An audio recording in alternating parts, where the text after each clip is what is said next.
Good morning, everybody. It's JP the Outlaw here to give you my Smackdown review for April 11th, 2017. And we got a doozy, you guys. Don't forget, it's the voice that makes them moist. Your favorite color commentator, JP the Outlaw. So, let's get into this shit, man. Smackdown was fucking awesome.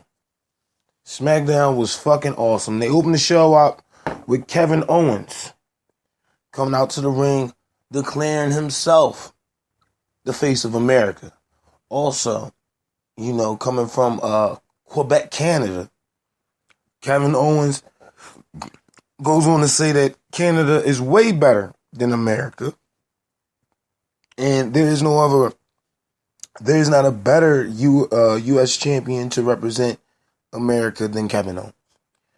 Baron Corbin music hits. Baron Corbin comes out. He says that he beat Dean Ambrose for last week in a hardcore match, and Dean Ambrose beat him on Raw. So it should be easy for Baron Corbin to beat Kevin Owens.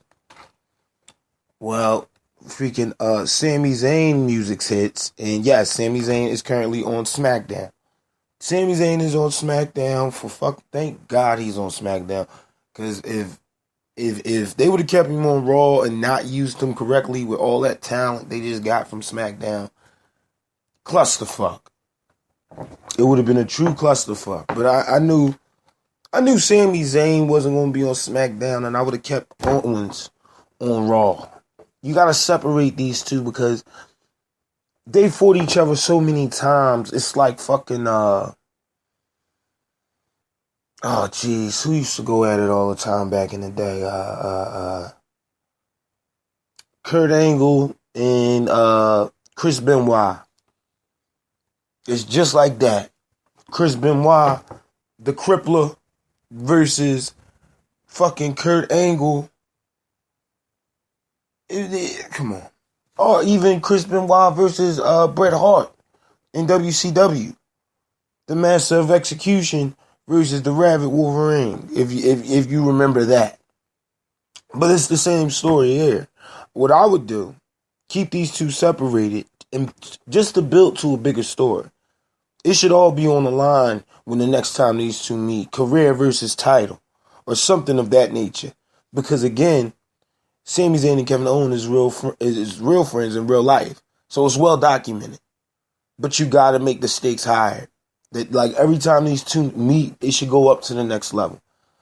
And the matches is not the problem. It's the stakes. You got to put something on the line for Sami Zayn to make him give a fuck and win the title. Just saying. You have Eric Rowan versus Randy Orton to open the show up. Bray Wyatt cuts a promo in the middle of the match saying that I will see Randy at my House of Horrors. Randy is distracted, which makes Eric Rowan pick up the win. How I feel about Eric Rowan? Great potential. I think he should. I think the Wyatts aren't done quite yet. Only because they took that break. They broke up, got back together. So I'm on the fence about Eric Rowan. Big dude, he can move in the ring. Same with Luke Harper. I'm on the fence. I like Luke Harper better because of the way he's been booked. But, he just got back. So I'll give him a chance. It should be entertaining to see what happens here. Then you got American Alpha versus the Usos. This match was the shit. American Alpha should be moving to Raw. I'm not sure, and again, my apologies. I will again give you a full list of the roster shakeup, and it will be on my Facebook. Of course, I've already put another list out there for SmackDown, which is on my Facebook for Raw. So I will give you another list for SmackDown. And on the JP show this weekend, we'll go over it. We'll go over everything. The roster shakeup, NXT, and we'll see what's the next move as far as NXT and the roster shakeup for the WWE. But with that brief interlude, fucking American Alpha and the Usos could go at it all day, and I would be highly entertained. I would rather them, instead of them just throwing them in a title match with no proper story build, I would rather them put a story around the Usos and American Alpha. About 6 months ago, the Usos cut a fucking promo that was the shit. Talk about they was coming after American Alpha. American Alpha returns with, alright, we're going to have a match. And that match should have been fucking main event. It was the main event. And it should have been on fucking WrestleMania. Period. It was a good fucking match. And I don't know why they wasted it on the Smackdown Live event. But, again, if you're not going to have them at the pay-per-view, why the fuck did you split the titles? Like, why does SmackDown have his own set of tag team champions? And why does Raw have his own set of tag team champions? Even look at the women's division. We'll get into that later. Jennifer Hall versus Mojo Rawley. Of course, you've seen how this one was going. Mojo Rawley with the win, but Jennifer Hall was moved to SmackDown from Raw. So you got Jennifer Hall. You also got Sami Zayn, Kevin Owens. So and we a couple more added additional players to this list, but we'll go over that in a minute. So Shane McMahon comes out in the middle of the ring to talk about the women's division on SmackDown. He invite all the women that are currently left on the women's roster. So that's Carmella, Becky Lynch, Natalya, and Naomi. And James Ellsworth was out there, of course, sucking up valuable airtime. But Naomi, I love what she did. Tell your bitch to shut up before she get beat the fuck up or some shit like that. So, I thought it was fucking hilarious. Fucking, so they introduced Tamina first. Her father is a Hall of Famer and one of the all-time greats. Once you said that, I knew they were setting up for Charlotte. Now, I think with Charlotte on SmackDown with, again, Natalya, Becky Lynch and Charlotte already went at it. Then you got Naomi versus Charlotte. I think that'd be a fucking match. Naomi versus Charlotte for the women's title on SmackDown. Again, this women's division, with my count, with the 2 additional women that they just got, only have 6 women. 7, if that. So, again, you got to throw somebody else over there in that mix to make it a solid division. At least give us 8 women. 8 women in that division. Just saying. If Paige was still, doing her thing, I would have put Paige on SmackDown. I think it would have been a better transition. But, Paige ain't did shit since the WWE started making a movie about her life. So, that is what it is. Moves from Raw to SmackDown, you got Rusev,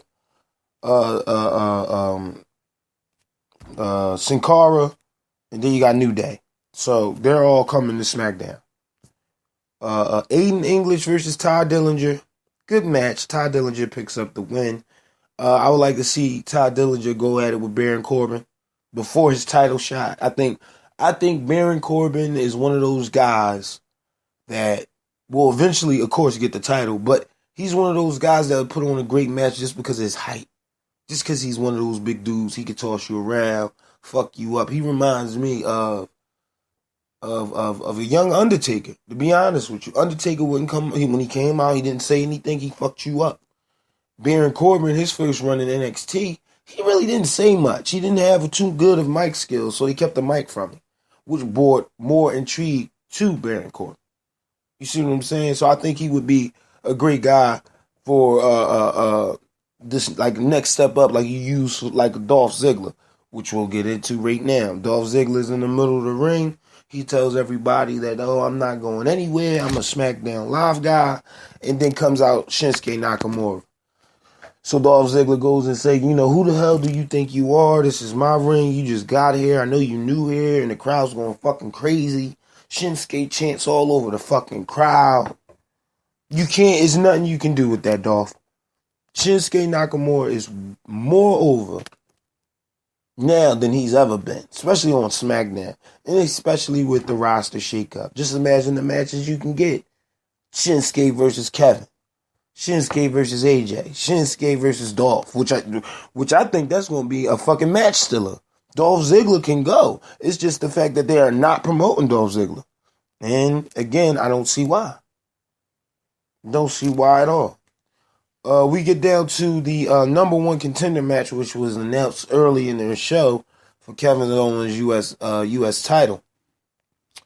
So this was a great match. Fucking a lot of spots in it. Sami Zayn again. Can we get Sami Zayn a new fucking finisher since he's moved over to SmackDown? I'm not mad at it. I love the Blue Thunder Bomb. It looks fucking amazing.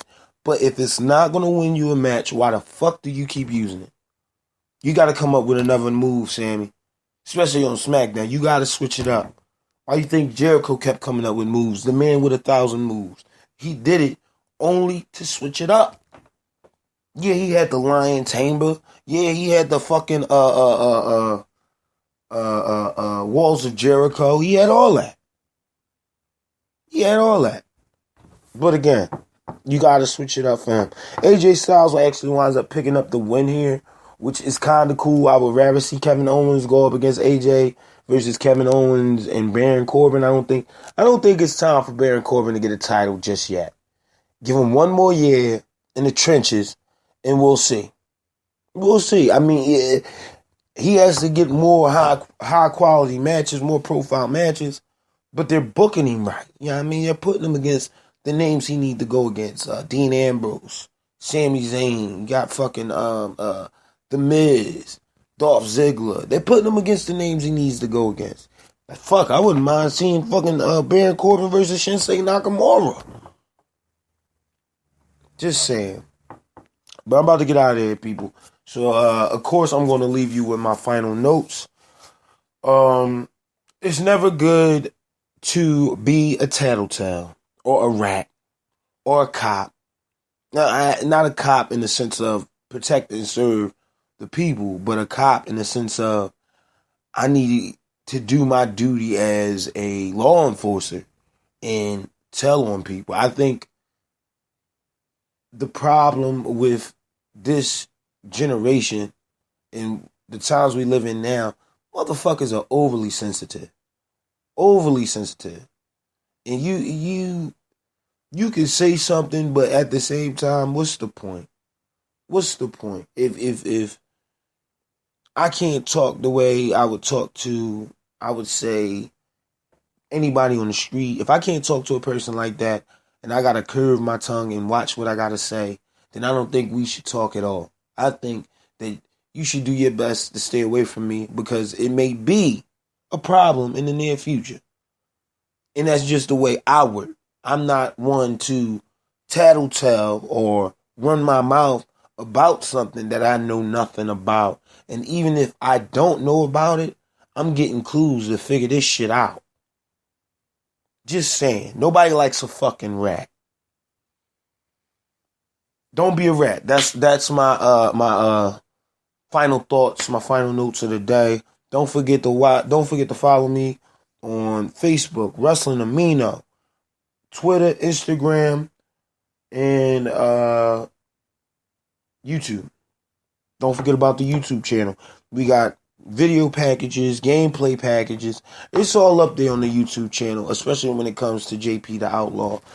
For a month now, I've changed my YouTube channel to my regular name. Well, not my regular name, my abbreviated name. So if you see it up there, it's easy to look up Wine Price. You'll get all my shows, reaction, the JP show, plus the gameplay. So I would check it out. I think it's worth a fucking monster grab. Download it, put it on your Beam, Audio Beam, or whoever. You know, we're expanding the show. I'm trying to go to SoundCloud, Audio Beam, and what is that? Something, whatever the fuck they got on the iPhone, iSound or whatever the hell it is. So we're working on that. The show's growing. The fan base is growing. Just hit 600 followers on Wrestling Amino, so I think that's a good thing. Of course, putting my name more out there with more product. Hopefully, you'll get the voice that